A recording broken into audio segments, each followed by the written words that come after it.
आप लोगों को बखूबी मालूम होगा कि इससे पहले एक दफ़ा हमने नो कॉन्फ्रेंस के ज़रिए जुनैद मुत्तू साहब को उतारा था। उसके बाद उस टाइम भी वजूहात यही रही थी कि कॉरपोरेशन में corruption at all time high था। कॉरपोरेटर्स के काम नहीं हो रहे थे, शहर में कहीं डेवलपमेंट का कोई निशान नहीं था। मगर उसके बाद उन्होंने कॉरपोरेटर से माफ़ी मांगी, हमें यकीन दिलाया कि शहर में एक नए तर्ज पे काम शुरू होगा और हमने बखूबी उनका साथ दिया। मैं खुद एग्जीक्यूटिव कमेटी का मेंबर बना इलेक्शन होने के बाद। मगर आज जो कॉरपोरेशन की हालात है वो पहले से भी बदतर है।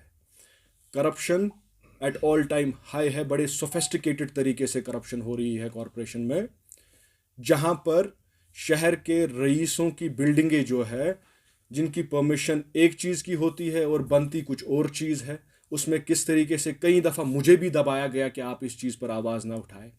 किस तरीके से बिजनेसमैनों के घरों पे कंसल्टेंटों को भेजा जाता है कॉरपोरेशन की फाइलें लेकर, और किस तरीके से वो वहाँ पर डीपीआर तैयार करते हैं प्रोजेक्ट्स का, ताकि वो कुछ कंपनीज को फेवर हो। जहाँ पे कंपनीज के लोग भी दिल्ली से फ्लाई करते हैं, वो फ्लाइट की डिटेल्स तक हमारे पास है, कहाँ पर वो मीटिंगें हुई है वो हमें पता है, किस तरीके से वो डीपीआर तैयार हुए हैं वो हमें पता है, किस तरीके से आज corruption at all time high है।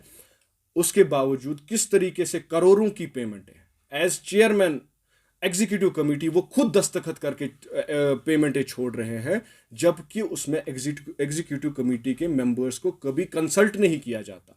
बदकिस्मती की बात है कि एग्जीक्यूटिव कमेटी को बनाया गया, उसकी टर्म भी कंप्लीट हो गई, 1 साल उसका टर्म भी कंप्लीट हुआ, और उस 1 साल के टर्म में उसकी मीटिंग खाली 2 दफा बुलाई गई। और जो दूसरी मीटिंग हुई टर्म खत्म होने से पहले, तकरीबन 2-4 महीने पहले जो दूसरी मीटिंग हुई, उसके मिनट्स, टर्म खत्म भी हो गई, आज भी हमारे पास नहीं है। टर्म खत्म हो गई है, मेंबर्स को रिटायर करना था, दोबारा इलेक्शन करने थे, वो तक नहीं किया, ताकि ये जो चोरियां हो रही है इन पर पर्दापोशी हो, ये कभी बाहर ना आ सके। एलजी साहब से झूठ बताया जा रहा है, उनके नाम को घसीटा जा रहा है, धमकियां दी जाती है कि जो मेरे खिलाफ जाएगा, फलानी सीआईडी का फलानी अफसर उसके साथ ऐसा करेगा, फलानी एडमिनिस्ट्रेशन का फलानी अफसर उसके साथ ऐसा करेगा।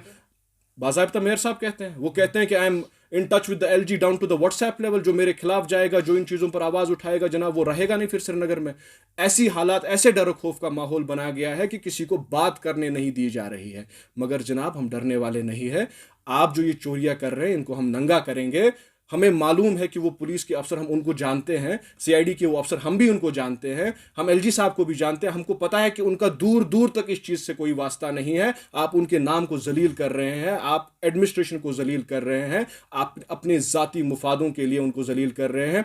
आज बड़ी बदकिस्मती देख लीजिए, जिस शहर में स्मार्ट सिटी के दावे होते हैं, डेवलपमेंट के दावे होते हैं, उसका डेवलपमेंटल प्लान बनता है, एक्शन प्लान बनता है, मैग्डमाइजेशन प्लान बनता है, without the consent of the executive committee बन जाता है। गवर्नमेंट को सबमिट तक हो जाता है और एग्जीक्यूटिव कमेटी के मेंबर्स को उसकी बनक तक नहीं होती है, कॉर्पोरेटर्स को उसकी बनक तक नहीं होती है। ये सिर्फ इसलिए किया जाता है कि मखसूस पार्टी के कुछ लोगों को अकोमोडेट किया जाए। इस चीज़ को हम मिनोअन रद्द करते हैं, इस चीज़ को हम कबूल नहीं कर सकते। शहर के हर किसी वार्ड में इक्वल डेवलपमेंट होनी चाहिए। शहर का एक एक बाशिंदा डेवलपमेंट का हकदार है। जहां पर उनके साथ ज्यादती होगी उसको हम कबूल नहीं करेंगे, और जहां तक करप्शन का ताल्लुक है, हमने पहले भी कहा है कि उसको टॉलरेट नहीं करेंगे। मैं आज भी इस्तीफा इसी चीज़ पे दे रहा हूं कि बड़े सोफिस्टिकेटेड तरीके से चोरियां हो रही हैं, जिसका खुलासा इंशाल्लाह आने वाले डिटेल्ड प्रेस कॉन्फ्रेंस में करूंगा कि किस तरीके से करप्शन को वहां पे बढ़ावा दिया जा रहा है और किस तरीके से कॉरपोरेशन में कॉरपोरेशन के एसेट्स को लूटा जा रहा है।